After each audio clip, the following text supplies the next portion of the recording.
I thought, let's check in. Let's get some clarity on where we're at. And Graham Cawley has kindly agreed to step up to the plate on this one. Graham is from the Motor Trade Association of WA, MTA WA, and he joins us now on the program. Graham, good afternoon. Hi, Chrissy. How are you going? Good afternoon. Not bad. Thanks for coming on the show. We're seeing a massive jump in EV sales. Is it the fuel prices driving it, or do you think we're seeing a real shift in people's behaviour? Yeah, look, I mean, fuel prices are definitely one of those key contributors to the increase on growth. But I think there's been a lot of people that have been considering an EV over the past few months, and this just gave them the push. I mean, it makes sense to look at reducing that cost as the price escalates. I know may have some relief in the near future, but I don't think people like to be told they might not be able to use their car or restrict their vehicle use because we might have some issues with supply. I mean, it doesn't look like we're going to, but that concern, I think, resonates with people. Yeah, of course. Are we building, do you think, the infrastructure that's necessary to keep up with this huge uptick in EV sales? Yeah, look, I think we need to focus on always expanding that infrastructure. I think the WA government's done a fantastic job on that 7,000-kilometre highway, like you just mentioned. And there is a lot of public charging infrastructure out there as well. Some are DC fast chargers, some are AC. But we know that more than 80% nationally, between 80 and 90% and over 80% in WA, charge their vehicles at home. So a lot of the mobility on day-to-day travel, we rely on home charging infrastructure.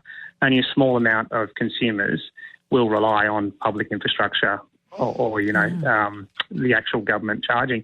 The only time they're going to do that is when they go on a regional trip. And that's what I think the highway focuses on, not so much those regional centre movement around the centre. It's more the highways. They're focused very much on that highway. So we have an option to use those electric vehicles on our commutes around the state. Yes, that's one of my big thoughts is, are regional areas ready for this level of uptake? Because there's a couple of places around that I've been to in the more remote areas, Bidjadanga, etc., and there's just the two charging points. So if you've got 5 or 6 vehicles coming, you're all waiting for conceivably 20 minutes each. Is it to charge an EV at the moment?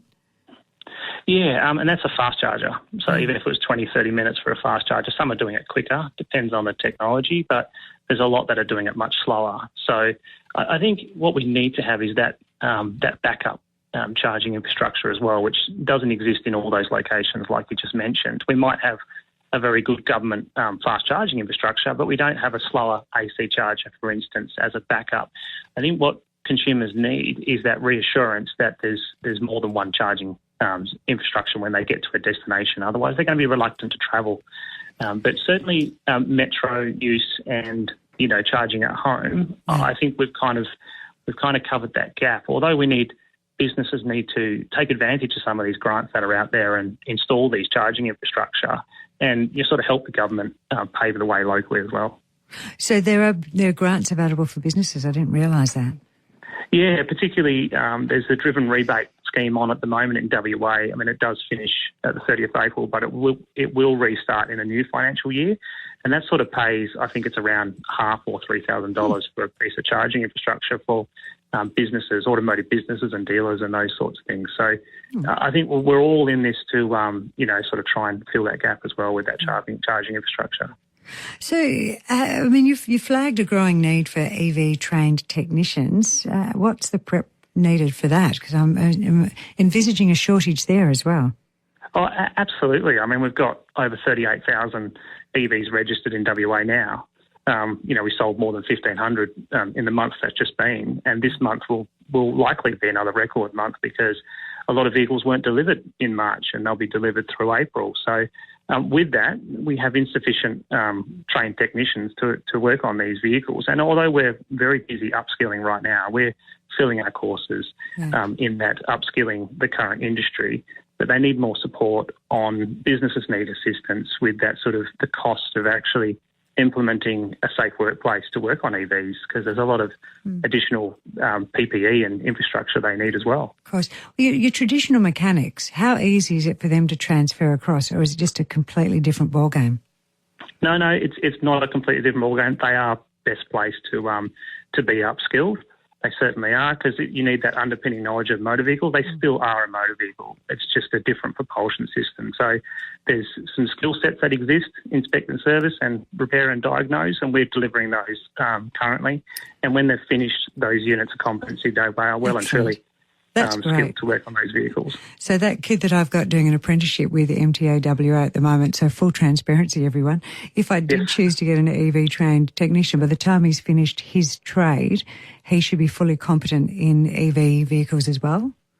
Well, he will just have to upskill those units of competency, the skill sets. But he will have a couple of units in his apprenticeship now, because we're delivering the depower and reinitialise skill sets in the qualifications right now, which is great. So they're going to have good knowledge and safety on EVs. Yeah, that's right. Wonderful. And the last one, we've had someone versus EV charging at home, but what about rental properties? They don't have these facilities. Can you get a portable charger? Yeah, there is such a thing as portable DC chargers that are available.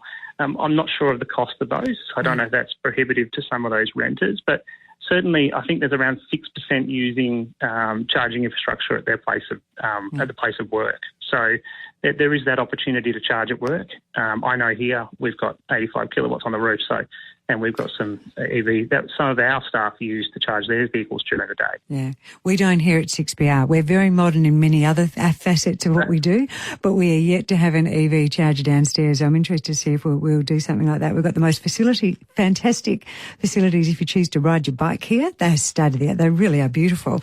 So I'm waiting for and that actually raises a question, because if you've got an older apartment or an older home, how big a barrier is putting this access to put the chargers in?